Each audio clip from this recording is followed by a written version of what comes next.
Other guys, hope everyone's keeping their sanity.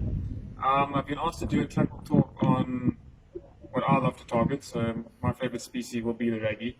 Raggy shark, it's very well known in the border coastline. I think if my marine biology serves me correctly, they're busy moving up to Durban as we speak.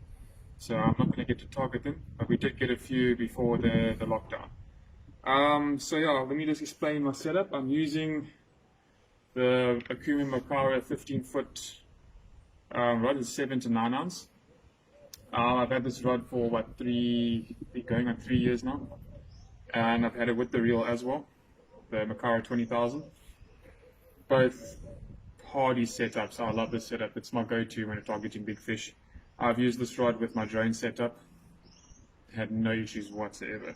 This reel, it's an absolute beast. I've literally serviced it once since I've had it in the last 3-4 years, and it's still going smooth. It's still going strong. There's no issues with it. This taper here at the bottom is just some protection when it comes to the rod spikes, so I don't scratch it too badly. I need to redo that again. The knot I use at the moment is the PR knot, joining 50-pound braid.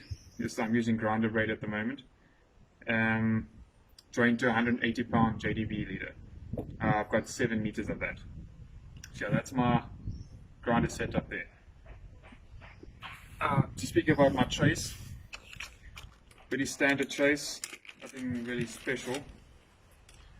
It's about 2 meters in length. I prefer to fish for 2 meters because the raggy likes to bite quite far up sometimes, and especially if you're fishing in a reefy area, then you go even longer. It depends how long your drop is. So yeah, but this is not 2 meters, but it's a relatively long trace. This is my surf trace. At the end of it, I've got a 13er eagle claw. It's honestly my favorite hook when it comes to throw baits. You can slide with it. You can catch any raggy with this caliber. Super strong hook. You can use it for drones. You can use it for the grinders. You can use it for the multipliers. It's all good. Then I just snell that on the correct side, as you can see. It's got 175-pound carbon coated steel, and then I don't use a crimp. I use a figure 8. That we don't kink the steel wire in any way or form or damage it. And then what I do here, I have a sliding swivel with 3 beads and then a 3-way swivel, so that when your fish takes off and you're using a wire grab, it's got no kink in it whatsoever. So as you can see, it keeps it relatively straight. So it just slides with ease, and when you catch a small grey shark or you catch a gully shark, you don't have to throw away your whole trace, because now it's all kinked and everything. And then I just have a power swivel at the end, joined with a figure 8. Pretty standard.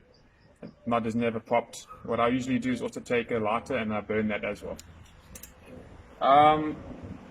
My dingle dangle, very straightforward. It's just a big swivel with a bit of heat shrink at the end.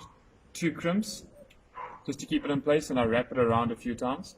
And then just you can use another swivel. I just managed to find some slide stoppers and just made it from that. Very standard, very easy to make. Size of my fist, because that's the general bait I like to throw. Size of your fist, you'll catch any raggy with that, no problem. Also easy to put on. You make your bait 100%, and your hook just goes straight through. Obviously, you don't want it to be too easy. And there you go. So your bait will be dangling like that. Check it out how proud that hook would be. Perfect. We'll get them in the corner every single time. So yeah, that's my setup. Very proud about it, very confident in it, and I will literally pull any fish: bronzies, blackfins, zabbies, or raggy, big snacks with this one. So yeah, hope you guys enjoyed that video, and I'll see you guys in the water soon. Is it?